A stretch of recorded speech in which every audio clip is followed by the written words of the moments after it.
नागपुर में भाजपा प्रदेश अध्यक्ष चंद्रशेखर बावनकुळे ने पत्रकारों से बातचीत में संगठन, चुनाव, बगावत और प्रशासनिक फैसलों को लेकर पार्टी का पक्ष स्पष्ट किया है। उन्होंने कहा कि भाजपा में कुछ कार्यकर्ता नाराज जरूर हुए हैं, लेकिन पार्टी का कार्यकर्ता पार्टी अनुशासन और निर्णय को समझता है। अपक्ष चुनाव लड़ने वाले कार्यकर्ताओं से चर्चा की जाएगी और उन्हें विश्वास है कि अधिकांश कार्यकर्ता अपने नामांकन वापस ले लेंगे। साथ ही चंद्रपुर जिला अध्यक्ष पर कार्रवाई को सही ठहराते हुए बावनकुळे ने कहा कि प्रदेश अध्यक्ष द्वारा तय की गई सूची में परस्पर बदलाव करना गलत था, इसी कारण कार्रवाई की गई। साथ ही भाजपा प्रदेश अध्यक्ष चंद्रशेखर बावनकुळे ने कहा कि सभी राजनीतिक दलों में आपराधिक पृष्ठभूमि वाले उम्मीदवार जरूर होते हैं, लेकिन जब तक अदालत से दोष साबित नहीं हो जाता तब तक किसी को अपराधी नहीं माना जा सकता है। त्यांचं शांत करणे सगळ्यात मोठं चॅलेंज आहे। नागपूर, पुणे, मुंबई सगळीकडेच भाजपचे प्रचंड बंडखोर आहेत।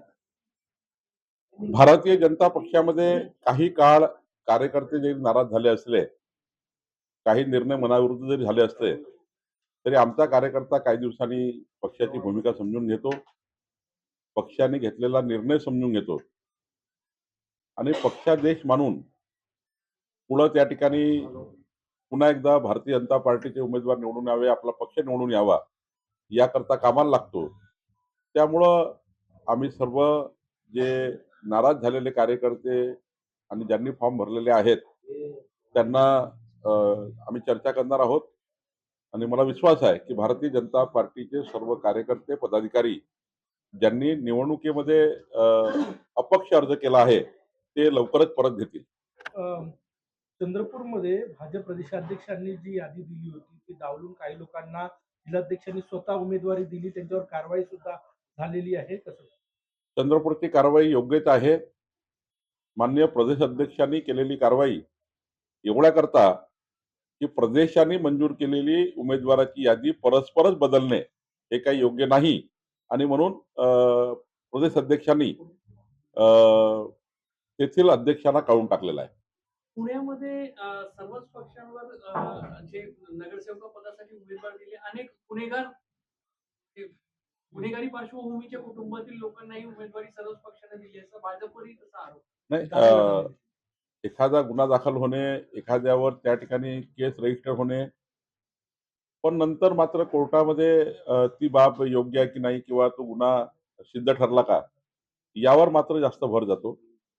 साधारण आपण FIR मध्ये जरी नाव असलं तरी शेवटी गुन्हा अंतिम करण्याचं किंवा गुन्हेगारांना गुन्हा सिद्ध करण्याची जबाबदारी किंवा गुन्हा सिद्ध कोर्टात झाल्यावर मग मात्र आपण तशा उमेदवाराला तिकीट देत नाही। त्यामुळे आता FIR मध्ये नाव आहेत, काही उमेदवाराला तिकीट दिली आहे, सर्वच पक्षात दिली आहे।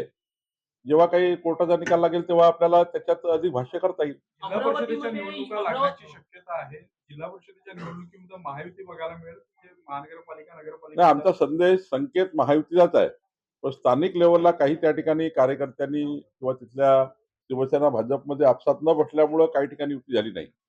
पण राज्याचा जो काही चर्चा झाली आहे, राज्यात जे काही आम्ही एकत्र बसलेलो आहोत, माननीय देवेंद्रजी, एकनाथजींनी युतीचे संकेत दिले आहे आणि त्यामुळे युतीमध्येच आम्ही त्या ठिकाणी जाणार आहोत।